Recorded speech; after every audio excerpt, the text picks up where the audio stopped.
Kami barbar untuk Anda.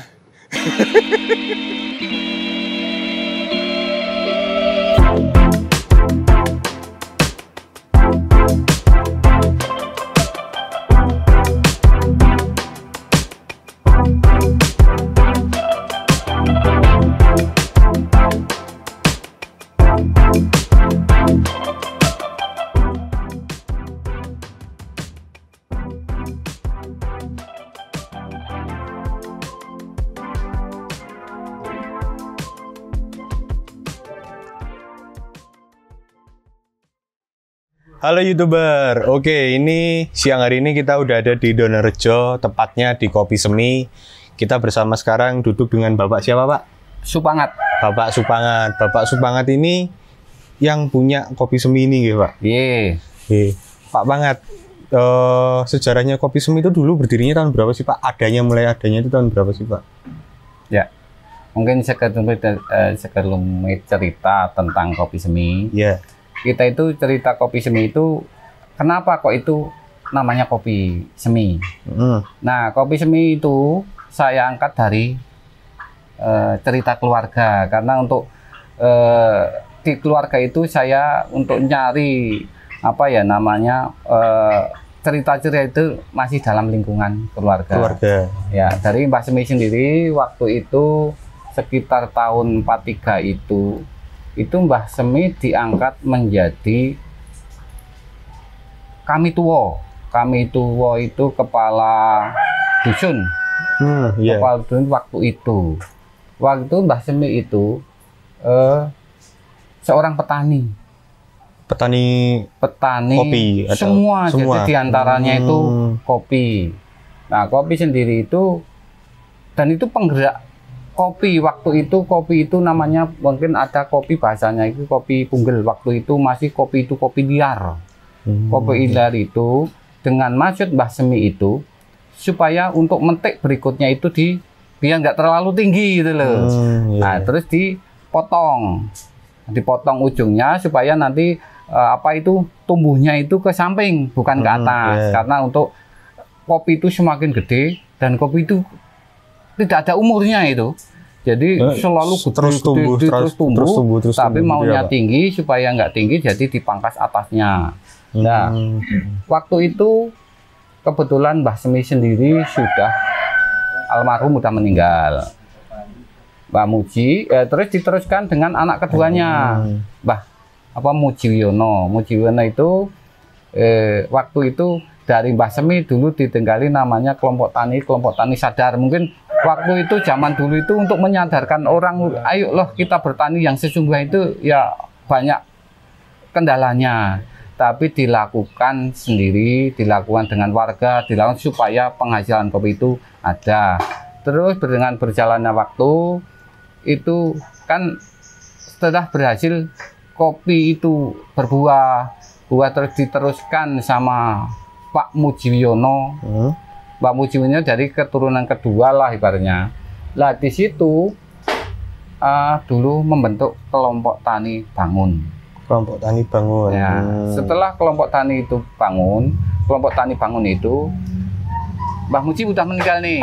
Diteruskan sama saya, jadi saya kelompok taninya Bangun Semi. Bangun Semi menggabungkan antara yang dibangun oleh Mbah Muji itu sama yang Mbah Semi. Ya, nah, setelah Bangun Semi ini, jadi kalau waktu itu Mbah Semi itu jadi berbentuk gini, ngejual ke pasar berbentuk ini. Masih mentah berarti dulu? Mentah. Lah mentah ini dijual lah ke pasar. Nah, setelah dibangun Semi sendiri, saya jadi membikin sudah sampai seperti ini dan sampai ke seduhan. Sudah diseduh. Dan ya inilah udah ada kedai, terus mungkin di luaran juga udah banyak yang namanya Kopi Semi. Nah, Kopi Semi diantaranya sudah sampai produk seperti ini, dan ini ada sekumpulan cerita tentang Kopi Seminya itu sendiri. Ya. Berarti guys, dulu itu ada sejarahnya cukup panjang ya, dari generasi pertama Mbah Semi itu menjual. Mbah Semi dan Mbah Muji apa Mbah Semi? Mbah Semi dulu, baru Mbah Muji, itu tapi menjualnya berbentuk ini biji yang biji seperti yang ini mentah karena nih. orang sini nyimpennya seperti ini Pak. Nah ini belum dikupas. Nah jadi Mbah Muji itu Mbah Semi menjualnya seperti itu. Ini yang seperti ini nih teman-teman. Aduh, Nah, nih yang seperti ini. Terus setelah sampai ke generasi ketiga, mulai diolah sendiri, dikembangkan lagi sehingga menjadi sampai ke tahap seduhan ini ya Pak. ya. Seduhan sampai punya ini yang udah bubuk nih, kayak gini. Nah, Pak banget, boleh dijelasin nggak sih, selain sangrai biasa, maksudnya dari biji ini cuma disangrai biasa terus di gerus lalu jadi kopi itu, selain disangrai biasa itu apa aja yang biasanya dibuat di sini? Ya, kalau kita ini di sini proses kopi, kalau dulu belum begitu mengenal dengan kopi, jadi masih yang penting seperti kalau di sini dikatakan kopi beras. Iya. Ternyata di kopi beras itu setelah berkembangnya di kopi semi ini, karena kopi itu di sini kan banyak saya berkumpul itu sama orang-orang yang petani, ada anak muda. Nah, itu tidak semua orang itu bisa ngurus kebun, nyangkul gitu loh. Nah, itu saya membikin dan kopi itu memprosesnya karena sekarang ini udah pakai mesin. Waktu itu semua full manual. Manual pakai yang kayak wajan gede itu ya Pak? Manual wajan gede, tapi waktu itu belum bisa pakai situ. Nah, baru seperti ini. Nah, ini dikerjakan oleh manual, serba manual. Terus generasi kedua itu Bapak sudah punya mesin, yaitu dibangun kelompok tani bangun itu dari pemerintah sudah ada sumbangsih mesin. Mesin itu masih ada, mesin tua. Untuk itu masih penyangraian atau untuk membikin, kalau bahasa sininya waktu itu masih bahasa beras gitu loh. Nah, setelah di kopi semi ini semua sudah semua pakai mesin. Jadi dari kebun terus sampai ke sanggrinya jadi minuman seperti ini udah semua udah pakai mesin. Karena untuk untuk memproduksi seperti ini kan dikejar dengan butuh kuantitas dan kualitas dan kuantiti. Nah, itu kita mau tidak mau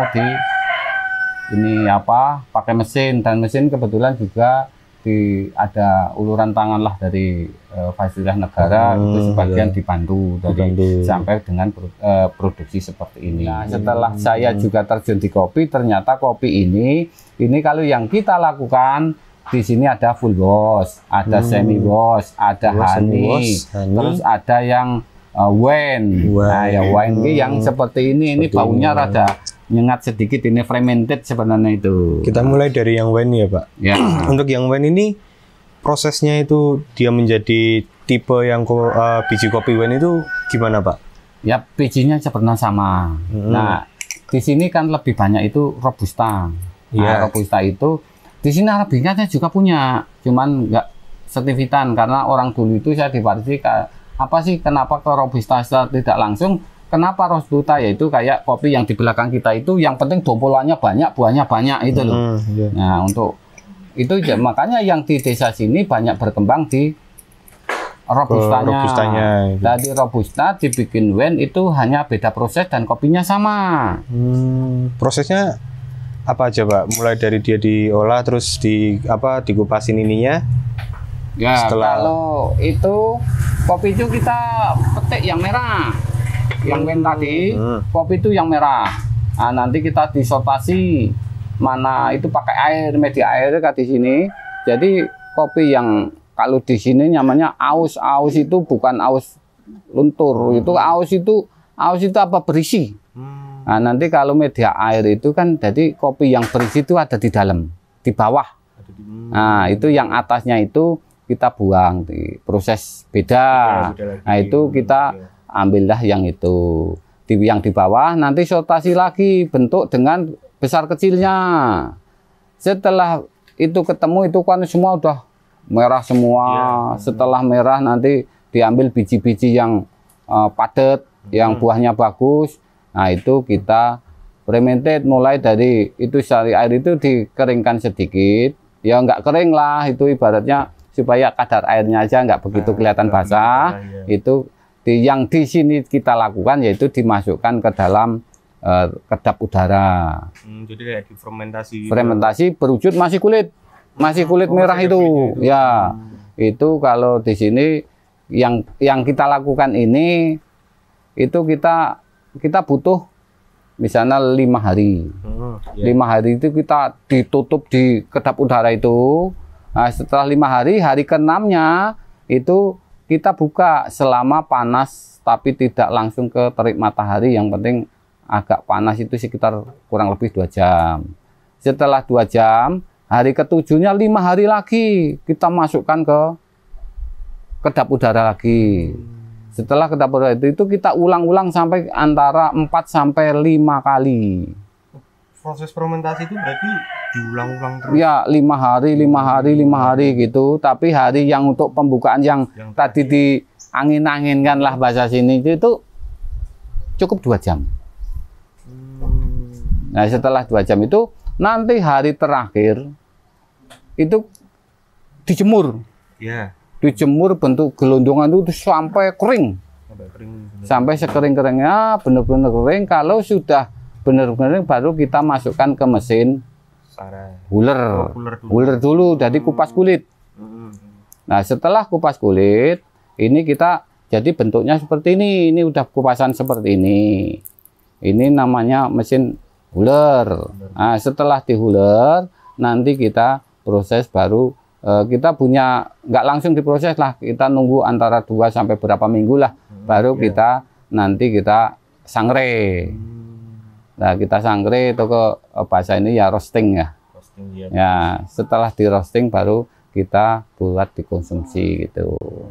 Itu berarti wine itu bukan direndam dalam ke air wine, tapi karena difermentasi berulang-ulang sampai 4 sampai 5 kali itu, makanya istilahnya hampir sama kayak membuat wine gitu ya Pak? Ya itu bahasa wine itu bahasa orang kopi, yang itu wine itu bukan dari bahan tambah yang menjadikan fermentasi sendiri, jadi kulitnya kopi itu, kopi merah itu. Jadi membuat cita rasa suatu biji kopi itu berbeda ya Pak? Ya, jadi berbeda. Di fermentasi itu.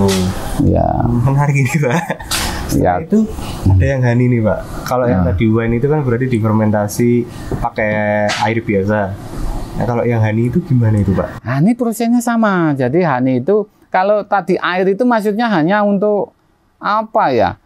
Karena orang kampung itu taunya kalau air itu yang rendam berat jenisnya itu di bawah, berarti itu yang bagus kita aja. Nah, kalau proses honey itu tidak difermentasi di ruang kedap udara. Jadi setelah sortasi di air tadi, kita ambil yang bagusnya tadi, yang sampah atas buang, langsung dijemur sampai langsung kering. Dijemur langsung kering. Sekering-keringnya. Setelah kering, nanti baru masuk uler, jadinya seperti ini. Berarti tetap memilihnya yang biji kopi yang kulit merah tadi, dan yang apa namanya, aus itu tadi itu ya Pak? Ya, aus gitu ya, aus ya. Tapi nggak pakai difermentasi teman-teman. Ya. Jadi itu langsung dikeringin, masuk mesin huler. Setelah itu ada proses berbeda lagi atau udah bisa disangrai? Tidak ada, langsung sangrai. Sangrai itu ya Pak? Sangrai. Jadinya itu yang tipe honey. Ya. Kalau full wash ini juga ada, ini jenisnya full wash. Karena full wash ini bersih nih. Ini jadi seperti tadi, jadi misalnya yang disortasi dengan air tadi, yang bagus, yang di bawah itu, kita masuk mesin pulper. Pulper itu memisahkan biji dan kulit. Tadi bentuknya nanti ketemu seperti ini. Nah, ini nanti dicuci. Setelah dicuci, nanti kita jemur. Nah, ini makanya ini bersih. Berarti beda-beda ya Pak, tiap biji kopi diperlakukan di drip berbeda, itu nanti hasilnya dapat tipe yang berbeda dengan cita rasa yang berbeda juga berarti. Iya. Ya. Kalau yang ini Pak, menurut Pak Pangat sendiri, Kalau Pak Pangat sendiri sukanya yang mana, Pak? Kalau saya semua suka, semua suka ya saya sukain karena di sini banyak mencoba yang ini Pak, yang ini ya saya semua suka karena itu dari proses sendiri gitu. Nah ini teman-teman, kopi semi ini sebenarnya konsepnya ini bukan cuma sekedar warung untuk kopi. Kenapa? Kenapa saya bilang kayak gini? Karena sudah sempat ada beberapa pengunjung-pengunjung lain yang kesini itu bukan buat kopi, malah buat belajar tentang kopi. Itu gimana Pak ceritanya Pak?